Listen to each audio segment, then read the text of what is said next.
It's about the impact. Like I always talk about impact over income. It's about the impact. So I don't want to make $1 million. I want to touch 1 million people.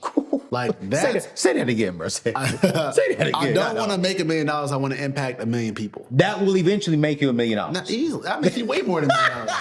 If I could impact 1 million people, come on, man. Our average order value is $75. So imagine impacting a million people versus just trying to get $1 million. So we focus on the impact, and then everything else we let it do for ourselves. Like it'll do what it has to do. So that's what we really been focused on, and providing information first and selling later. You know, it's so funny, Corey. You said that you focus on impacting 1 million people rather than focusing on making $1 million. And my thing is, I want to be impactful and influential, and allow the impact and the influence to generate income. Exactly. For my business to pay my team and to pay my family to build wealth. And that wasn't always the case for me. I chased money. And I noticed when I chased money, I found myself in a lot more trouble. Because I would lie to get the money. I would mislead to get the money. I would overpromise to get the money. And then now in this season that I'm in now, it's like, man, just help people. Help people get out of debt. Help people start businesses. Help people just really share their message. And then in that process, we will be blessed in the back end. Every time. As I got into this teaching and coaching space, I hate to say I'm a coach or I teach because I really. But you should though. You got info. Yeah, I mean, I'm just giving out the info that nobody told me. Honestly. Right. Because coming up in my business, there were so many things I didn't know, and we lost hundreds of thousands of dollars on. So I'm like, if I could save this company from not losing that money, then we'll have a lot more entrepreneurs who look like me. Yeah. And so I just think that is important to really be about what you say you're about. Yeah. And so I said, my brand can't be called Support by Colleges. I'm not giving no money to the colleges. My brand can't be called Support by Colleges. I'm not actually in person. I'm not doing pop-ups. I'm not tapped in with the culture. Like, I have to actually live what I say I'm about. And so when we really focused on that, everything else kind of fell into place. And when COVID hit, we were like, okay, cool. The brand might not be necessary, but then a little while later, George Floyd had passed away, got killed. I'm not gonna say by the way, he got killed. And we made a shirt called Support Black Lives. And same logo, it just said Support Black, and then it said Lives, and this was a brown color tone. Breakfast Club, didn't she have one on? She just had a Support Black Vegan shirt on. Yes. Which is another collab we did. That's another collab. Yeah, so I'll talk about that one. Okay. But Support Black Lives, so George Floyd got killed. That same day, I'm like, yo, we got to do something. I'm like, I don't know what we have to do, but we got to do something. So me and Justin and Tierra talked about it. And we're like, yo, let's put out a shirt and let's change our logo to say Support Black Lives. And on the back, we had a quote by Desmond Tutu. And it was one of those things where, see, a lot of people think you need a lot of money to start a brand or to put out product. We had the money, but we didn't have any product in hand. So I went on, there's a website, what's the website called? Placeit.net. Okay. Placeit.net, you can get high quality mock-ups. And so we put the logo on the shirt, we put the quote on the back, and we put it live on our site. Next day, made $100,000 on one shirt and didn't have any product. Literally, it was like, look, this is what's going on in the world. We're doing this, and we're going to give part of the funds to families that suffer from police brutality. So we put a mission behind it, and we were the first to act on supporting the cause. And that shirt made us literally $100,000 in less than 24 hours. Less than 24 hours. Yeah. All right, so before we end the show, someone watching right now, and they're like, all right, cool. I'm inspired. I even got some information. What are the first 3 things that this person watching us right now, they have an idea, but in your opinion, this is a 25-year-old, just graduated from college, sitting with about $100,000 of student loan debt, but they have something up here in their head, and they're like, yo, I got something up here. You can't give them everything. Right. What are the first 3 things they need to be doing right now to start generating, to start heading down the path that you're going? The first thing I would say is understanding your why. Like, a lot of people are just doing things to make money, and that's not good enough. If you're having a brand or a business just to make money, it's not good enough. Money is the motive, but it shouldn't be the motivation. So your motive could be to make money, but your motivation for doing it shouldn't be that. So understanding your why. So the why I do Support by Colleges is so that I can educate as many people as possible on black colleges. I didn't want to be the person that could have missed out on something that literally changed my life because of lack of information. So that's my why. So your why has to be strong enough for you to carry it through and see it through and not quit when it gets hard and not forget about where you came from when it gets really good. So first is understanding your why. Secondly, developing a product that the masses want. Yeah. Right? Yeah. And when I say the masses, I mean the masses within your niche, because you should niche down. So you should try to appeal to as many people, but in a target demographic. Wow. So mine is obviously HBCU people. Right. But because it's called Support Black Colleges, you don't have to go to HBCU to support us.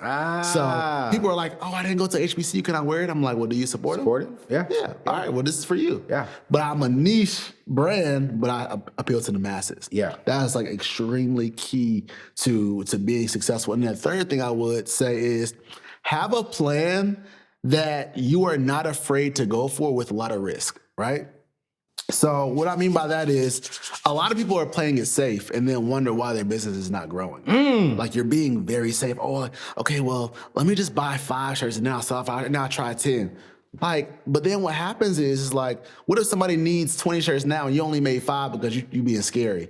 Like, take a lot of risk, calculate a risk now. Don't just go out doing wild stuff. Right. Calculate a risk. So you do a pre-sale launch, and I'm huge for pre-sale. Do a pre-sale where you do a high quality mock-up. Yep. You put it on a person via Photoshop, and then you put out content as if people are actually wearing it, and then you drive traffic to that content of people wearing it. Yes. Maybe you get one influencer, you pay one micro or whatever influencer to actually wear it, and then you drive the people to the website and collect data and get sales. Yeah. So I would say between finding your why and understanding like why you're actually doing something, I would say appeal to the masses, but within a niche, target demographic, and then also just take highly calculated risk. Take a lot of risk. If you do those things, I think that you could have a successful brand. My mentor, actually here in Atlanta, Pastor Darius Daniels, in his he wore some of our stuff. Yeah, he does. He really does. Solid guy. He says, if your why doesn't make you cry, then the price of commitment will make you cry. So it's important to really dive deep into your why. The why can't be, I want to make $1 million. It can't be. It's not going to make you cry.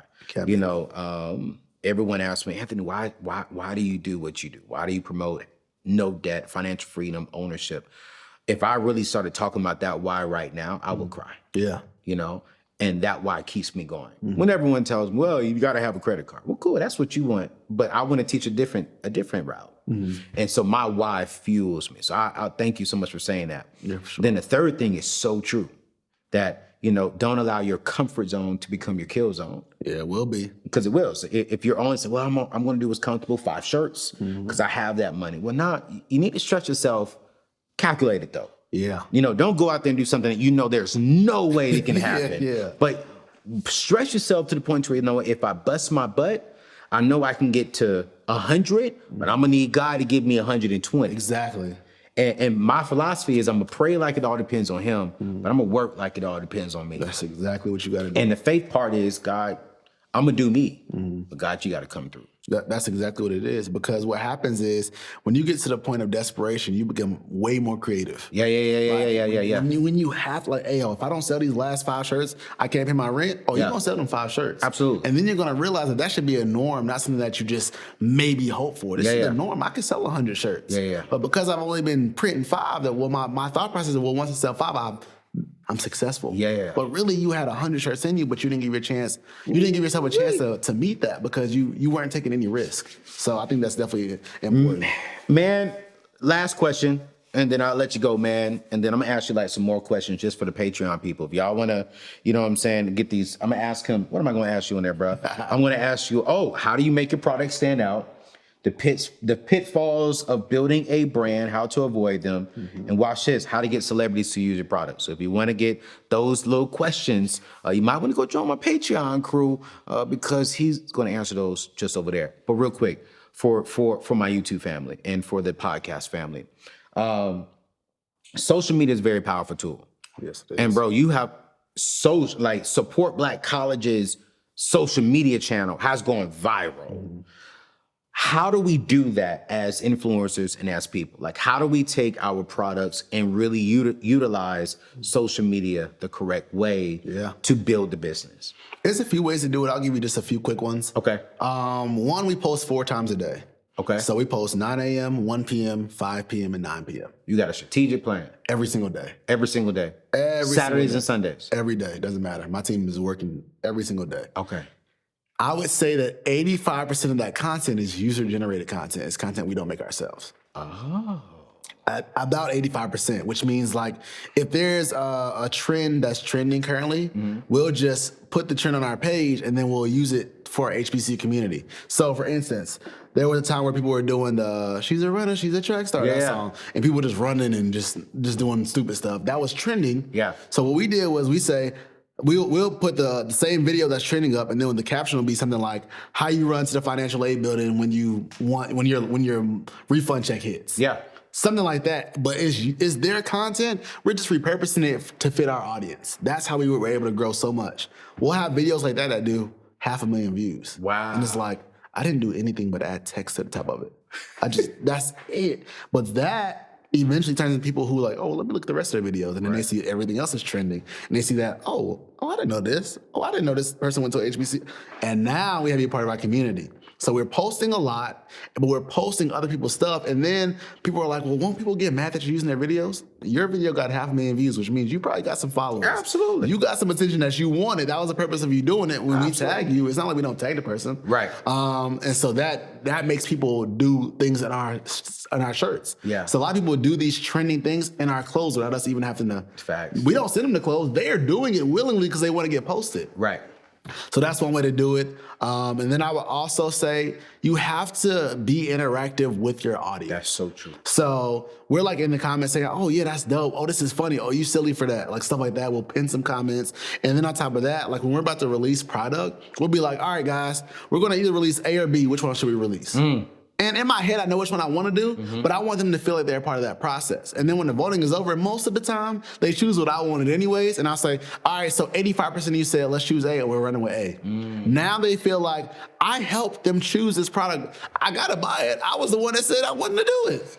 And so those are a few tips to win on social media. Just keep everybody engaged, user-generated content, and then post often. Yeah. Like people are like, I'm posting one a day, once a week. You do realize that while you're posting once a day, people like the Sherry are posting 12 times a day, and people are seeing them. Every time you open your phone, you see them. Boom, boom, boom. And when I'm always in your mind, that means that I have a better chance of you buying from me because I'm just always there.